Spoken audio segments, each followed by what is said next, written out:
Hey everybody, and welcome back to another video. In today's video, we want to talk to you a little bit about a trip that we just went on not too long ago. We went to Orlando, Florida. We went to Disney World and Universal Studios. And one thing that's obviously a little bit interesting about these times is COVID.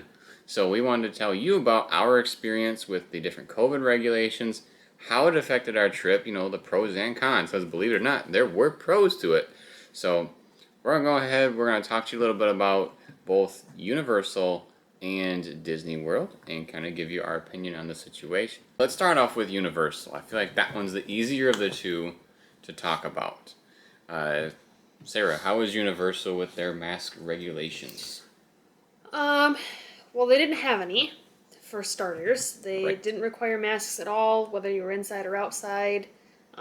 They strongly encouraged, I believe is what their wording was. They had recordings that would play pretty much everywhere in the park. I don't know, it seemed like every half hour or something you heard the recording saying to follow CDC guidelines and all that. They wanted to maintain social distancing, but at the same time, make sure you keep up with the front of those lines. I would say that Kind of seemed. I haven't been to Universal prior to this trip, but I didn't really see anything that, other than the announcements, it seemed like it would be normal protocol. Almost like it wasn't during COVID times necessarily. yeah, I would say, it almost seemed, like you said, kind of, it wasn't very different to any other amusement park experience. It just kind of seemed like the only thing I noticed was that announcement that kept going off. I think all the food places we went to did not have mobile ordering, or they just didn't require mobile ordering, and we were able just to order regularly and pay with a credit card right there on the spot. And we point that out because we will be talking about that with Disney. The ride waits were significantly down from what I would assume. Let's see, for Universal, I don't think we waited more than 30 minutes for a ride. Yeah, I feel like that was about max. A lot of their wait times were way overshot, where Way. they'd say like 45 minutes and it'd only be like 20. Yeah, because Multiple times. we had our Fitbits on, and we asked our whole trip we walked 75 miles. But we just to have something to do in the lines, we would see how accurate the wait times were, and they were never accurate at Universal at all. No. They were always at least 20 minutes overshooting. So if you're at Universal during these COVID times, take that into account. What it says may not quite be what it appears to be. One thing that's kind of interesting that Universal had that I know Disney doesn't have, and I'm going to mention this in relation to COVID in a second, but for the rides where you were not supposed to have anything on you, like phones, keys, wallet, whatever, they had lockers that you could rent out for free right there. They had rental time limits that would basically be whatever the wait time was for that ride. And I'm bringing this up because I didn't really see any ever being cleaned. So people are using these lockers over and over, and I'm sure they have some sort of cleaning schedule, but I never saw any of them being cleaned, and we're there for 2 days. So I don't know if it's just happen chance that we didn't see anybody, or maybe they only clean them at night. I don't know.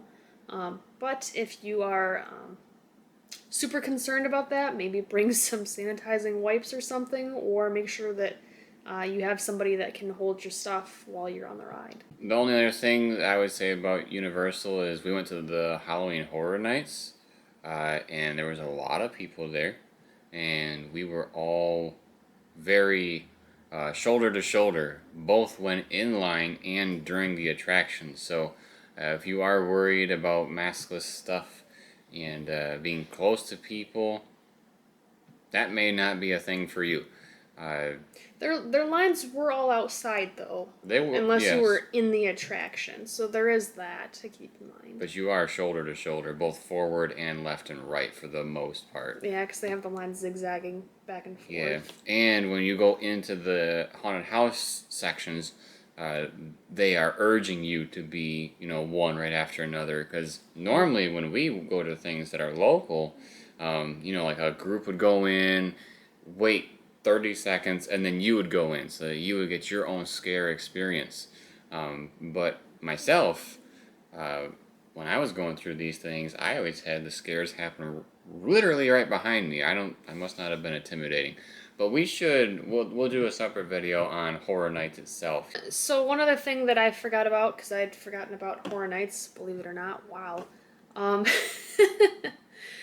the employees, because they were inside, I believe those were the ones, I don't know if they were required to or if they just chose to. But anyway, a lot of them were wearing masks. But for the ones that were inside, they'd have plexiglass, which most of the time was really just a clear shower curtain between the scarers and you. That way, nobody's like direct face to face contact, since you as a guest were not required to wear a face mask. Um, but one thing that they kind of took away from things, although it might have made everybody safer, was that you would be able to see this coming up. Even though it was really dark inside a lot of these houses, you almost couldn't see it all sometimes. You could see the shine of that clear shower curtain, so you knew somebody was waiting there for you, which just takes a little bit of that surprise away from being scared. So maybe for some people that kind of help them get through it if they have anxiety and want to know when the scare is going to happen. I guess take what you want from that. We're gonna move on to Disney World and the how different that was compared to Universal. So we only went to Universal for 2 days, and then the rest of our trip was at Disney World, which is about another six. I believe it was 6 days. 6 days. Mm-hmm. And at Disney World, it's a lot different than Universal. Make sure you have a mask. Make sure you have it in your pocket or whatever. When you're outside, you do not need a mask. If you are inside anything, you need a mask. So if you are inside the transportation bus, if you're inside a building, if you're going to get food and it's an indoor thing, you have to have your mask on until you get to the table with your food. Did you feel like that deterred from your experience at all? Yes and no, I suppose. I mean, I guess some might say it's an annoyance to always have to remember it all the time, but what I did like was that there were employees at basically every entrance that were making sure everybody was abiding by these rules. It wasn't just abide by it if you feel like it. So I felt like at least in that sense it was fair. And that they would get after you if you weren't. in that making everybody make sure that they felt safe around that. I would say for me, because I wear glasses, it deterred a little bit. Because when I'm outside in the very hot weather and potentially walking really fast trying to get to my next attraction, I work up a little bit of a. So then it will, fog up my glasses more. So when I go to get on the ride, I'm sitting here trying to see the things from the ride, but I have a cloud over everything because of the mask. So. On that same note, sorry not to interrupt, one of the rides that I really thought it was unnecessary was Splash Mountain. So some of the line is outside, but some of the line is inside, even though that's not going through a doorway. It's a covered area, so it's technically considered inside, I suppose. So you had to wear masks there, and some of the ride goes through like tunnels and stuff, but it's a very big open space. It's not like you're crammed into some little area. And in case you don't know, spoiler alert, Splash Mountain, you go through a giant slide down and you get a big splash on you. And with us sitting in the front of the car, my mask got soaked. And anybody that knows anything about masks knows you're not supposed to wear a soaking wet mask. So then what do? Either you're forced to buy another one or hope that you have one on you, or you wear it wet. Now, lucky for us, it was pretty hot that day, so it dried off pretty quick, but I think times like that, it was a bit more of an annoyance where, you really feel more like you're outside, but technically it's inside. Yeah. It feels different than being inside a restaurant where, the ceiling is low and everybody's all right next to each other compared to going through that area. I mean, that was just one ride example, but there were multiple like that. Yeah, or just like, I don't know. Did we have to wear a mask on Big Thunder Mountain? No. No. So some of them you didn't have to. Most of them you did, though. I want to say there was only like 2 or 3 that you didn't. Yeah. Maybe 4 max. So be prepared for that. I wouldn't say it ruined the experience by any means. It was definitely still worth going. Yeah. Especially since the crowd numbers are down. So you get to Yes. get on rides fairly quickly. I feel like it was pretty rare for anything to have more than a 30-minute wait.